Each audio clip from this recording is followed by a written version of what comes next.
Hello everyone. Thank you for joining me for my expert presentation on the White Earth Chippewa tribe. My name is Monique Moreno. First, let's start with my story, Confrontation or Negotiation, told by Gerald Vizenor. Gerald Vizenor was born in Minnesota in 1934. His father was from the White Earth Chippewa. Gerald had a rough childhood, but spent a lot of time with his father's family on the reservation. He ended up going to college and became a teacher.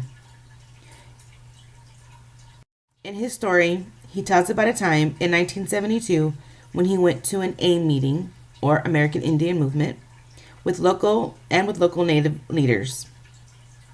Not everyone liked the AIM way. The group seemed often too confrontational. They tended to be violent instead of peaceful.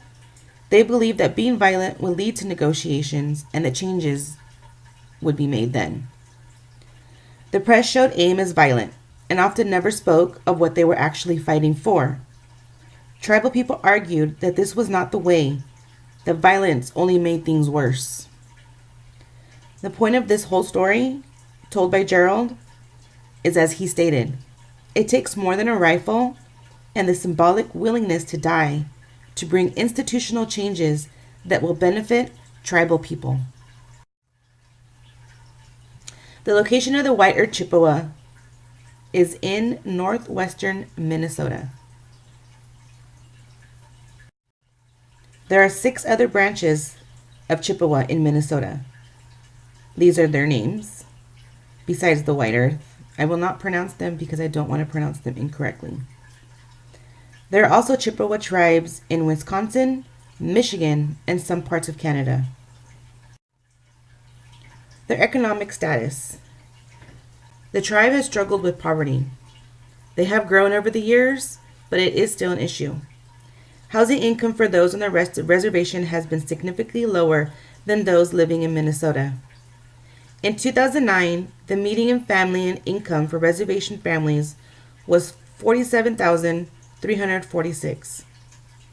And for Minnesota in general, it was $73,046.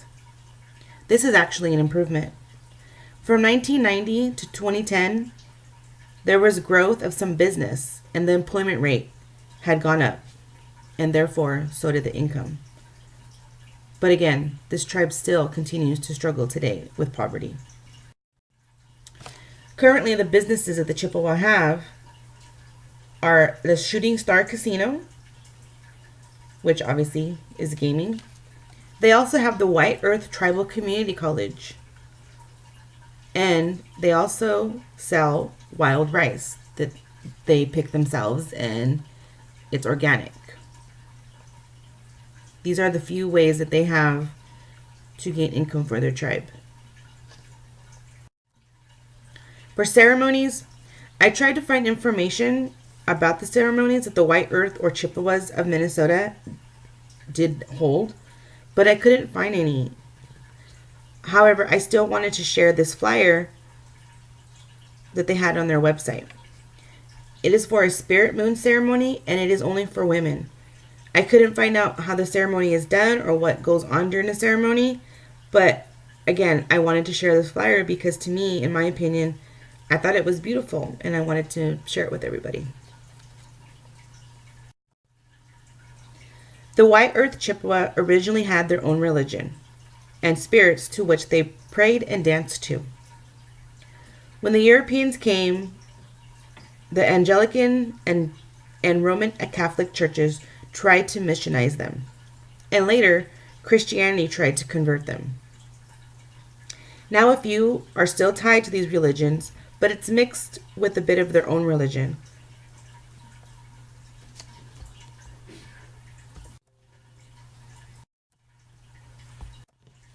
Anishinaabe is the name of the language of the Chippewa, also known as Ojibwe. They have websites to teach this language. The original name was changed to Chippewa by the Europeans. The reason why they try so much to teach their language is because it's something that the people want to be able to carry over time because language is very important and it is part of who they are. Fighting for what they believe in. Currently, they have an ongoing fight for their land. They want the original land that once belonged to the White Earth Indian Reservation.